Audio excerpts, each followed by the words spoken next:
Class 11th 7 chapter में आपके पास next last topic है, उसका नाम है combination.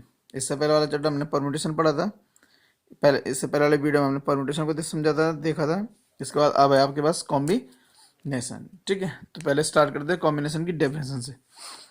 Each of the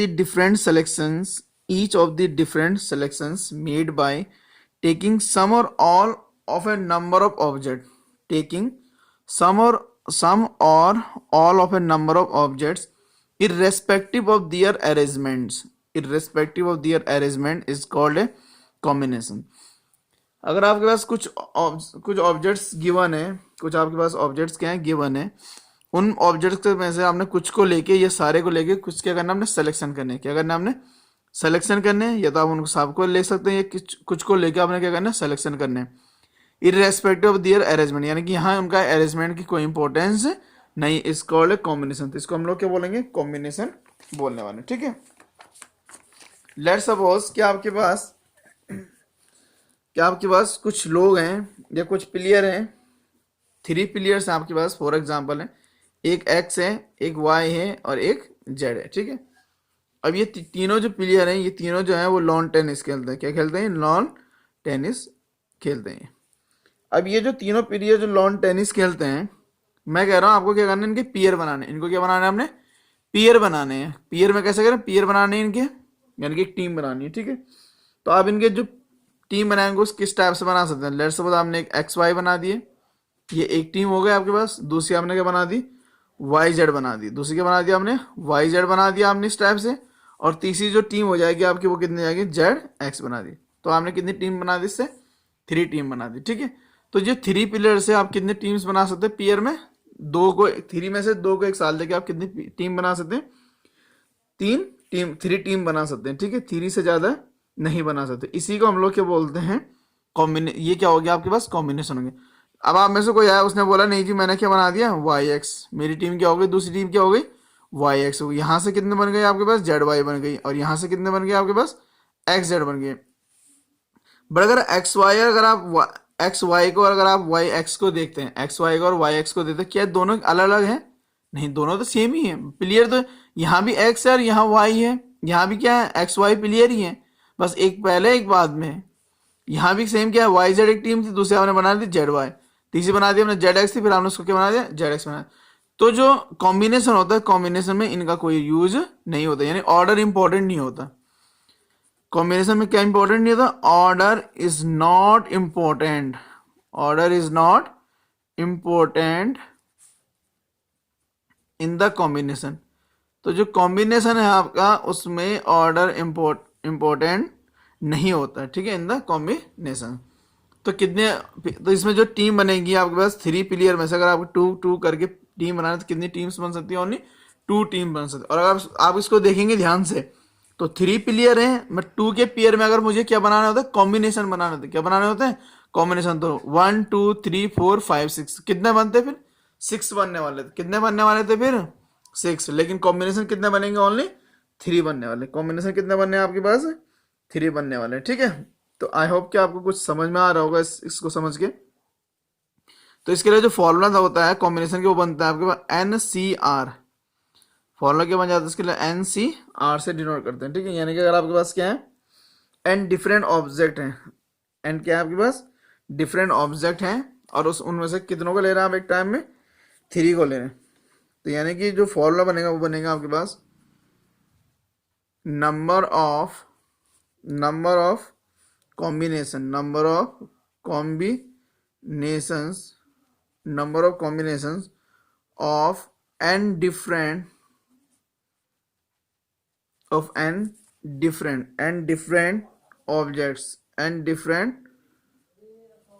objects taken r small r at a time, is denoted by इसके लिए जो फॉलो हो जाएगा आपके पास NCR। तो n टोटल ऑब्जेक्ट्स थे, उनमें सामने एक टाइम में कितने लेने, r को लिया तो क्या बन जाएगा आपके पास, NCR बन जाएगा। ठीक है आपको। तो आई होप कि थोड़ा बहुत आपको ये समझ में आया होगा कॉम्बिनेशन। और एग्जांपल देखते हैं, उससे थोड़ा सा आपके पास क्या हो जाएगा, और ज़्यादा क्लियर हो जाएगा किसके बारे में, कॉम्बिनेशन के बारे में। कुछ इसमें इस टाइप से आपके पास क्या, आपके पास 4 डिफरेंट ऑब्जेक्ट्स हैं। लेट्स सपोज एक ए है आपके पास, एक बी है, एक सी है और एक कितना आपके पास डी है। तो ये आपके पास कितना हो गए, 4 डिफरेंट ऑब्जेक्ट्स हो गए कोई भी, और आपको 2 को एक टाइम पे लेना। 2 को कितने टाइम पे लेना, एक। Taking 2 at a time, taking 2 at a time. तो एक टाइम पे आपने कितने लेने, 2 लेने, ठीक है। तो टेकिंग 2 एट ए टाइम, तो इससे क्या क्या बनेगा आपके पास, एक बन सकता है ए बी, दूसरा बनेगा आपके पास बी सी, तीसरा बनेगा आपके पास सी डी। क्या बनेगा आपके पास, ए बी बनेगा, बी सी बनेगा, सी डी बनेगा, ठीक है। और क्या बन सकता था आपके पास, ए सी बन सकता है, ए सी के बाद ए डी बन सकता है आपके पास, और बी डी बन सकता है। तो 1 2 3 4 5 6, तो कितना बनेगा आपके पास, 6 कॉम्बिनेशन बना सकते हैं आप। 4 ऑब्जेक्ट से 2 को अगर आप एक टाइम पे ले लेते हो, आप टोटल कितने कॉम्बिनेशन बना सकते हैं, 6 कॉम्बिनेशन बना सकते हैं, ठीक है। क्योंकि आप बोलेंगे नहीं सर ए बी था, ए बी का हमने क्या कर दिया, बी है, तो दोनों में कोई डिफरेंस बात नहीं है, एक ही बात है। बी सी था, उसका हमने सी बी लिख दिया, सी डी को हमने क्या लिख दिया, डी सी, ए सी को हमने क्या लिख दिया, सी ए डी को हमने क्या लिख दिया, डी ए, और बी डी को हमने क्या लिख दिया, डी बी, ठीक है।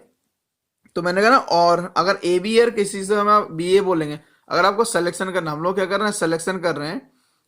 तो अगर मैंने सिलेक्शन किया है, मैंने इन 4 में से ए बी का सिलेक्शन किया है, और आपने किसी और ने बोला नहीं सर मैंने बी ए का सिलेक्शन किया है, तो दोनों में कुछ डिफरेंस नहीं है। हम तो क्या कर रहे हैं, सिर्फ सिलेक्शन कर रहे हैं। हमारे लिए सिलेक्शन इंपॉर्टेंट है, ऑर्डर इंपॉर्टेंट नहीं है। तो ए बी हो या बी ए, दोनों एक ही चीज है, तो हम इनको क्या करेंगे, ओनली वन कंसिडर करेंगे। बी सी हो या सी बी हो, we will take only one. C D हो या डी सी हो, अगेन वन। ए सी हो या सी हो, अगेन वन। ए डी और डी ए होगा, अगेन वन। और बी डी और डी बी होगा, अगेन क्या हो जाएगा आपके पास, हो वन। तो अगर मैं इनके क्या बना रहा होता, कॉम्बिनेशन बना रहा हूँ, तो कितना जाएंगे, 1 2 3 4 5 6, या तो ये वाले हो जाएंगे या फिर ये बना सकते हैं। और अगर ये क्या होता है, परम्यूटेशन होता है, ये दोनों काउंट होता है, 1 2 3 4 5 6 7 8 9 10 11 12 हो जाता है आपके पास। तो इस टाइप से हम इसको क्या बोलने वाले, कॉम्बिनेशन। तो ये क्या हो गया आपके पास, कॉम्बिनेशन हो गया, ठीक है। ये क्या हो गया आपके पास, कॉम्बिनेशन। तो कॉम्बिनेशन अलग चीज हो गया आपके पास, और कॉम्बिनेशन अलग हो गया, और परम्यूटेशन क्या हो गया, अलग हो गया। तो परम्यूटेशन का मीनिंग होता है, परम्यूटेशंस, इसका मीनिंग होता है आपके पास अरेंजमेंट। परम्यूटेशन का मतलब क्या होता है आपके पास, अरेंजमेंट। और कॉम्बिनेशन, कॉम्बिनेशन का जो मीनिंग है आपके पास, वो क्या हो जाएगा, सिलेक्शन। कॉम्बिनेशन हम लोग क्या करते हैं, सिर्फ सेलेक्ट करते हैं। कॉम्बिनेशन हम लोग क्या करेंगे, चीजों का सिलेक्शन करेंगे। परम्यूटेशन हम लोग क्या करेंगे, उसको सेलेक्ट भी करेंगे, और साथ साथ हम लोग क्या करेंगे, अरेंज भी करेंगे। आप लोग क्या करेंगे, सेलेक्ट के साथ साथ क्या करेंगे, उसको आप लोग अरेंज भी करेंगे। तो अरेंजमेंट, बेसिकली अरेंजमेंट तभी होगा जब पहले क्या होगा, सिलेक्शन होगा। तो इस परम्यूटेशन में क्या होगा, अरेंजमेंट भी आएगा और सिलेक्शन भी आएगा। कॉम्बिनेशन में सिर्फ क्या होता है आपके पास, सिलेक्शन हो जाएगा। तो इस टाइप से ये क्या हो गया आपके पास, कॉम्बिनेशन और परम्यूटेशन में थोड़ा बहुत क्या था, डिफरेंस था, ठीक है। इसके बाद हम लोग अब इस कंडीशन में आ गए हैं कि हम लोग क्या करते हैं, कुछ फॉर्मूला ड्राइव कर सकते हैं, ठीक है, ये उनको सिंबल बना सके। इसमें एक नोट है, the number of all combination of N objects taken R at a time is denoted by C N R से डिनोट करेंगे, या और एन सी आर से डिनोट करेंगे, या इसको, ये सिंबल है एन सी आर को लिखने के, ठीक है। तो आपको ये याद होना चाहिए, किसी भी सिंबल से एग्जाम में क्वेश्चन पूछे जा सकते हैं। इवन अगर आपके पास स्कूल से रिलेटेड, एकेडमिक से रिलेटेड किसी सिलेबस में, किसी भी एग्जाम में सिर्फ इस टाइप के सिंबल आएंगे, बट अगर आप कॉम्पिटिटिव एग्जाम देंगे आगे क्लासेस में, तो आपके पास ये सिंबल और ये सिंबल दोनों क्या करने होंगे, आपको पता होना चाहिए कि ये किसके सिंबल हैं।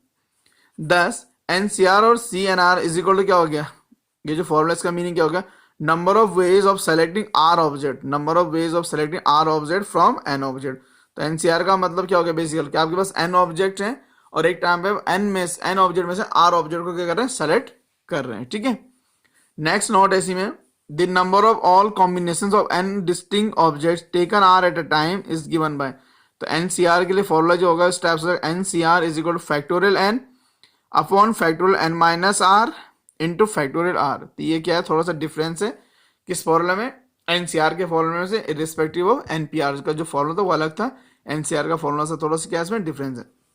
इसी में नोट है, if R equal to N, अगर आपने आर की जगह में कितना पुट कर दिया, एन पुट कर दिया, तो आप यहाँ पुट करके देखना एन सी एन की वैल्यू 1 हो जाएगी आपके पास। अगर आपने आर की जगह में 1 पुट कर दिया, तो एन सी जीरो की वैल्यू भी कितनी हो जाएगी, 1 हो जाएगी। एक और नोट है, यही रिलेशन समझ लीजिए आप, परम्यूटेशन एंड कॉम्बिनेशन में होता है आपका NPR is equal to NCR into factorial R, ठीक है। और यहाँ जो R है आपको पता है कि R जो है 0 से ग्रेटर होगा, लेकिन लेस देन इक्वल टू कितना होगा आपके पास N। एक और नोट है इसमें कि NCR-1 NCR-1 is equal to होता है आपका NCR। ये भी फॉर्मूला कि NCR-1 इज इक्वल टू होगा कितना, NCR के इक्वल होगा, ठीक है। इसके बाद इसमें नेक्स्ट नोट है NCA इज इक्वल टू आपके NCB। अगर NCA यानी कि इनके जो नंबर ऑफ ऑब्जेक्ट है वो इक्वल है, लेकिन जो ऑब्जेक्ट आप टेक कर रहे हैं वो दोनों क्या है, डिफरेंट। इंप्लाइज होता है A इक्वल टू क्या होगा, B होगा, और A इक्वल टू N-B, तो इसीलिए जो फॉर्मूला डायरेक्ट हो जाएगा वो हो जाएगा N equal to A plus B। तो अगर ऐसा होता तो इसका मतलब क्या हो जाएगा, N इक्वल टू कितना हो जाएगा, A प्लस B हो जाएगा। अनदर नोट इसमें NCR plus NCR-1 is equal होता है N+1 इंटू N+1 CR। तो ये सारे कुछ क्या बेसिकली क्या कहते हैं, नोट थे। नोट इसलिए मैंने लिखे हैं क्योंकि इस बार आपके पास जो सिलेबस में वो इनका ये जो फॉर्मूला इनका डेरिवेशन यानी कि इनका जो ड्राइव है वो इस बार डिलीट हो गया है। यानी कि आपको इस बार जो 11th क्लास है उसमें आपको इन फॉर्मूलों को ड्राइव नहीं करना है, आपको सिर्फ क्या करना है, फॉर्मूलों का यूज करना है, ठीक है। अब इसमें नेक्स्ट जो टॉपिक है वो है difference between A permutation and combination. Difference between A permutation and combination, कि जो परम्यूटेशन होता है कॉम्बिनेशन में डिफरेंस क्या होता है। कुछ डिफरेंस मैंने लास्ट में अभी बता दिया था आपको स्टार्टिंग में, कुछ अब इनमें कुछ और देखते हैं। तो फर्स्ट डिफरेंस है in a combination only selection is made. जो आपके पास क्या होता है कॉम्बिनेशन में सिर्फ क्या होता है, selection is made, where as in a permutation not only a selection is made but also an arrangement in a definite order is consider. तो मैंने ये आपको पहले बोला था कि कॉम्बिनेशन में सिर्फ क्या होता है, आपका सिलेक्शन होता है, आपने किसी चीज को सेलेक्ट कर दिया। बट आपके पास अगर क्या है, आपने अगर परम्यूटेशन को फाइंड करे तो आपने उसमें क्या करेंगे, आपने उसमें क्या करना है, सिलेक्शन भी करना है और साथ साथ सिलेक्शन करने के बाद उनको फिर से क्या करना है, आपने अरेंज भी करना है किसी पर्टिकुलर ऑर्डर में, ठीक है। ये कुछ इस टाइप से कि लेट्स सपोज आपके पास 7 बुक्स हैं और आपके पास एक सेल्फ है, और एक सेल्फ में आपके पास 5 बुक को रखने की क्या है, जगह है। आपके पास टोटल नंबर ऑफ जो बुक्स हैं 7 है, और उन 7 में से आपके एक सेल्फ है, आपके पास सेल्फ जो है आपके पास, उस सेल्फ में आप क्या कर सकते हैं, ओनली 5 बुक्स ही रख सकते हैं। तो आप क्या करें, पहले जो आपके पास 7 बुक्स हैं उन 7 बुक्स में पहले आप किसका सिलेक्शन करने वाले, 5 बुक्स का क्या करेंगे, सिलेक्शन करेंगे। देन उसके बाद उन 5 बुक्स को आप क्या करेंगे, उन 5 बुक्स को किस टाइप से उस सेल्फ में रखेंगे, उसके लिए हम फिर से क्या करेंगे, आप उनका अरेंजमेंट करेंगे। तो ये क्या हो गया आपके पास, ये आपके पास क्या है, परम्यूटेशन है। ये क्या आपके पास परम्यूटेशन है। और आपके पास एक सेल्फ है, उसमें आपने 5 बुक्स को क्या करना है, रखना है। उसके लिए आपने क्या करना है, सेलेक्ट करना है कि 7 में से 5 बुक, तो 7 में से 5 बुक्स को सेलेक्ट करने, ये आपके पास कॉम्बिनेशन हो गया। सेलेक्ट करने के बाद आपका उनको क्या करना है, अरेंज भी करना है, तो उसको बोलेंगे हम लोग परम्यूटेशन, ठीक है। सेकेंड डिफरेंस में in a combination the ordering of this selected object is not important. Obviously मैंने अभी लास्ट टाइम में बोला था ए बी और बी है, ए बी और बी ए कॉम्बिनेशन में कोई डिफरेंस नहीं है, ठीक है, is not important. Where as in a permutation the ordering is essential.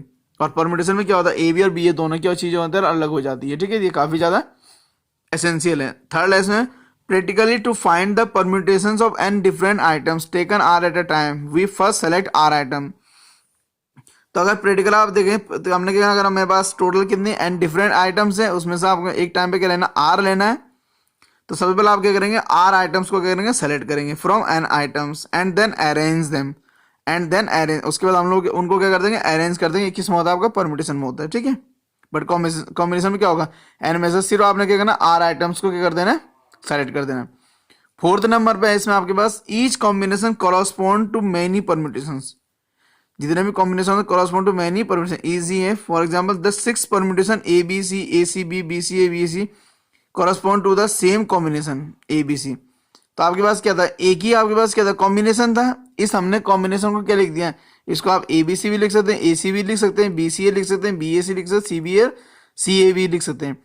तो ये जो एक कॉम्बिनेशन है इससे इतने ज्यादा आप क्या बना सकते हैं, परम्यूटेशन बना सकते हैं। तो ये आपके पास क्या था, डिफरेंस था बिटवीन कॉम्बिनेशन एंड परम्यूटेशन के बीच में क्या है, ये डिफरेंस है, ठीक है। इसके बाद आपके पास में एनसीईआरटी में एक एक्सरसाइज है 7.4 एक्सरसाइज है।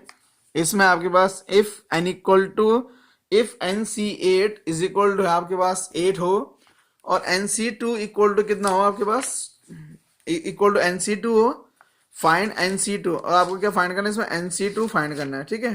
तो अगर आपके पास इतनी सारी चीजें गिवन है, इनमें से अगर आपको क्या फाइंड करना है, NC2 फाइंड करना, तो उसके लिए हम लोग क्या करेंगे कि पहले इसमें क्या करें, किसी फॉर्मूला का यूज कर लेंगे। तो लेट सपोज अगर आपको इसको सॉल्व करना है तो इसमें कितना हो जाएगा आपके पास, ये हो जाएगा NC8 इक्वल टू हो जाएगा आपके पास NC2 है, ठीक है। तो आपके पास जो फॉर्मूला होता है उसमें आपको, अगर आपको याद होगा तो फॉर्मूला था NCA इक्वल टू था आपके पास NCB था। तो इसको लिख सकते हैं N इक्वल टू कितना लिख सकते हैं आप, A प्लस B। तो सिमिलरली इसमें कितना हो जाएगा आपका, N इक्वल टू हो जाएगा आपके पास 8 प्लस 2, दैट ब्रिंग कितना 10 हो जाएगा आपके पास, ठीक है। नाउ NC2 फाइंड करना, यानी कि आपको 10C2 फाइंड करना। तो इसके लिए आपके पास फॉर्मूला क्या हो जाएगा, फैक्टोरियल 10 अपॉन फैक्टोरियल 10 माइनस 2, और साथ में जाएगा आपके पास कितना 2 फैक्टोरियल। तो फैक्टोरियल कितना आपके पास 10 ऐसे ही रहने, 10 माइनस 2 को लिखते हैं 8 फैक्टोरियल, और यहाँ हो जाएगा आपके पास 2 फैक्टोरियल, ठीक है।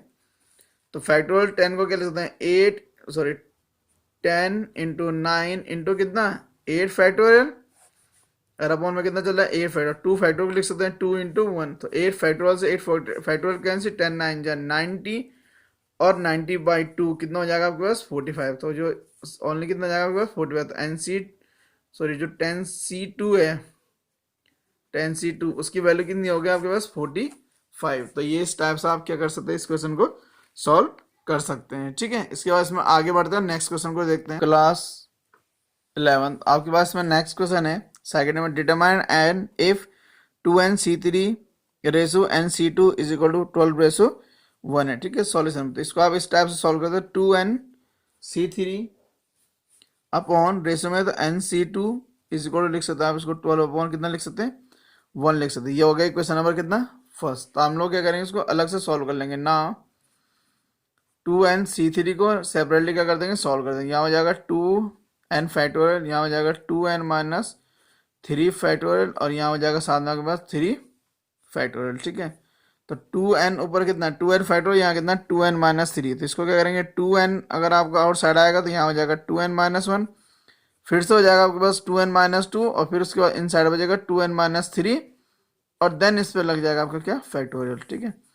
अपॉन में 2n माइनस 3 फैक्टोरियल, और यहाँ 3 है तो 3 को लिख सकते हैं 3 इंटू 2 इंटू कितना 1, इससे ये कैंसिल, ठीक है।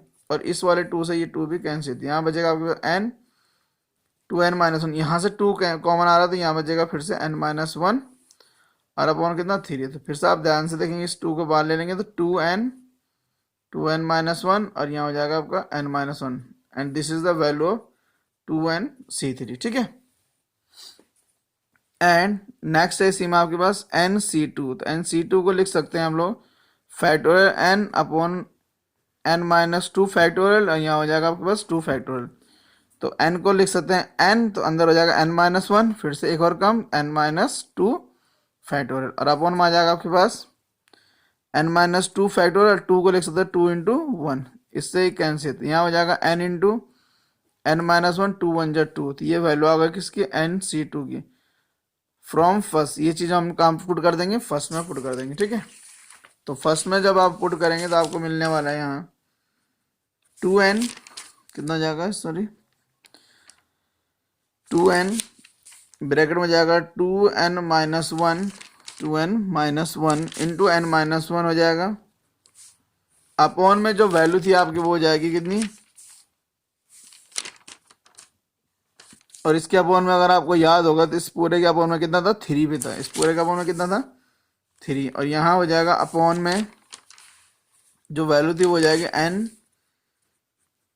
n माइनस 1, और अपॉन कितना है 2, और यहाँ हो जाएगा 12 अपॉन 1। तो अगर आप ध्यान से देखेंगे तो इसको हम लोग ऐसे लिख देंगे 2n minus 1 n minus 1 upon में कितना 3 इंटू, तो 2 अपॉन n और n माइनस 1 इज इक्वल हो जाएगा 12 अपॉन कितना 1। तो इस n से ये n कैंसिल हो जाएगा, n माइनस 1 से n माइनस 1 कैंसिल, यहाँ हो जाएगा 2 2 जा 4, 2n minus 1 upon 3 is equal to कितना 12 अपॉन 1। क्रॉस मल्टीप्लाई कर देंगे इसको, तो 4 2n माइनस 1, 12 3 जा 36, तो ये हो जाएगा 2n minus 1 equal to 36 upon 4। तो 2n माइनस 1 इक्वल हो जाएगा 9, तो 2n इक्वल हो जाएगा 9 प्लस 1, तो 2n इक्वल हो जाएगा आपके पास 10, तो n इक्वल हो जाएगा आपके पास 10 अपॉन 2, तो n इक्वल टू कितना हो जाएगा आपके पास 5। तो n की वैल्यू कितनी हो जाएगी आपके पास 5 हो जाएगी। ठीक है, तो इस टाइप से आप इन क्वेश्चन को क्या कर सकते हैं, सॉल्व कर सकते हैं। जैसे ये क्वेश्चन था, इसी में आपके पास इसका जो सेकंड पार्ट है, इस क्वेश्चन का जो क्या है आपके पास सेकंड पार्ट है, इसको भी आप इसी तरह से क्या कर सकते हैं, सॉल्व कर सकते हैं। रेस्ट ऑफ जो क्वेश्चन है इस एक्सरसाइज में, उनको हम लोग नेक्स्ट वीडियो में कवर करेंगे। तो मिलते हैं क्लास 11 के बाद नेक्स्ट वीडियो में। आई होप कि आपको आज कॉम्बिनेशन के बारे में जितना बताया आपको समझ में आया होगा। अगर फिर भी अगर आपको कुछ क्वेरीज है, कोई चीज़ें अगर जिसमें आपको प्रॉब्लम है, ये कुछ प्रॉब्लम क्रिएट होती है आपको समझने में, तो आप लोग मुझसे पूछ सकते हैं। ठीक है, तो मिलते हैं नेक्स्ट वीडियो में। Thank you class 11।